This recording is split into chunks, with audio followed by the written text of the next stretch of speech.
പ്രണയിനിയെ സ്വന്തമാക്കുവാനായി യുദ്ധം ചെയ്ത രാജകുമാരന്മാരുടെ കഥകൾ നമ്മൾ ഒരുപാട് കേട്ടിട്ടുണ്ട്. എന്നാൽ പ്രണയിച്ച പെൺകുട്ടിയെ സ്വന്തമാക്കുവാനായി അവൾക്കെതിരെ തന്നെ പടയൊരുക്കേണ്ടി വന്ന രാജകുമാരന്മാരെ കുറിച്ച് നമ്മൾ അധികമൊന്നും കേട്ടിരിക്കില്ല. അങ്ങനെ ഒരാളുണ്ട് ഇന്ത്യയുടെ ചരിത്രത്തിൽ. ഇന്ന് നമുക്ക് ആ കഥ കേൾക്കാം. വെൽക്കം ടു സോഷ്യൽ സയൻസ് പാഠശാല. ഡൽഹി ഭരിച്ച ആദ്യത്തെ വനിതാ ഭരണാധികാരിയായിരുന്നു സുൽത്താന റസിയ.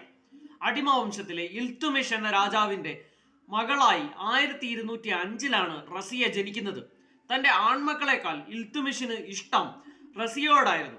അവരുടെ ഭരണ പാടവത്തിൽ അദ്ദേഹത്തിന് വളരെ വലിയ വിശ്വാസമുണ്ടായിരുന്നു. ഗോളിയാറിലോട്ട് ഒരു ആക്രമണം നടത്തുവാൻ ഇൽത്തുമിഷ് പുറപ്പെട്ടപ്പോൾ രാജ്യത്തിന്റെ കാര്യങ്ങൾ നിയന്ത്രിച്ചത് റസിയയായിരുന്നു. 1236 ഇൽത്തുമിഷ് മരണമടയുന്നു. റസിയ ഭരണാധികാരി ആവേണ്ടതാണ്. എന്നാൽ രാജ്യത്തിന്റെ കാര്യങ്ങൾ നിയന്ത്രിച്ചിരുന്ന തുർക്കിയിൽ നിന്നുള്ള ചില പ്രഭുക്കന്മാരുണ്ടായിരുന്നു. ഇവർക്ക് ഒരു വനിതാ ഭരണാധികാരി എന്ന ആശയത്തോട് തന്നെ യോജിപ്പുണ്ടായിരുന്നില്ല. അതുകൊണ്ട് തന്നെ അവർ ഇൽത്തുമിഷിന്റെ ഒരു ആൺകുട്ടിയെ അടുത്ത രാജാവായി വാഴിച്ചു. ഇൽത്തുമിഷിന്റെ ഈ മകന് സൈന്യത്തിലോ ജനങ്ങളുടെ ഇടയിലോ യാതൊരു സ്വാധീനവും ചെലുത്തുവാൻ കഴിഞ്ഞില്ല. അതിനെ തുടർന്ന് അദ്ദേഹത്തിന് അധികാരത്തിൽ തുടരാൻ കഴിയാത്ത ഒരവസ്ഥ വന്നു. ഈ അവസ്ഥയിലാണ് സുൽത്താന റസിയ ഡൽഹി സുൽത്താനേറ്റിന്റെ ആദ്യത്തെ വനിതാ ഭരണാധികാരിയായി മാറുന്നത്. 1236 അധികാരത്തിൽ വന്ന സുൽത്താന റസിയ പല ഭരണപരിഷ്കാരങ്ങളും സുൽത്താനേറ്റിൽ നടപ്പിലാക്കി. വിദ്യാഭ്യാസ മേഖലയിലൊക്കെ പലതരം മാറ്റങ്ങളും കൊണ്ടുവന്നു. ഇവർ ഓപ്പൺ ദർബാറുകൾ സംഘടിപ്പിച്ചു. പർദ്ദയില്ലാതെ പൊതുജനങ്ങൾക്കിടയിൽ പ്രത്യക്ഷപ്പെട്ടു തുടങ്ങി. ഇതെല്ലാം തുർക്കി നോബിൾസിനെ ചൊടിപ്പിച്ചുകൊണ്ടിരുന്നു.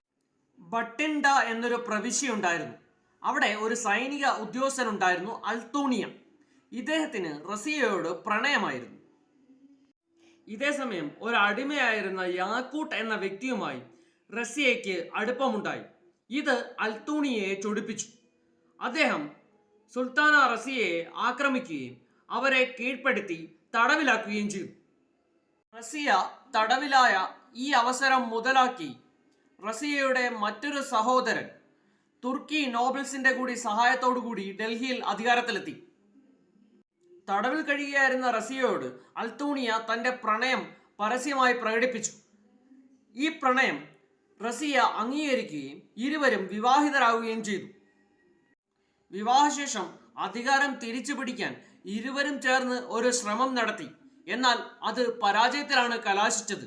1240 സുൽത്താന റസിയ കൊല്ലപ്പെട്ടു.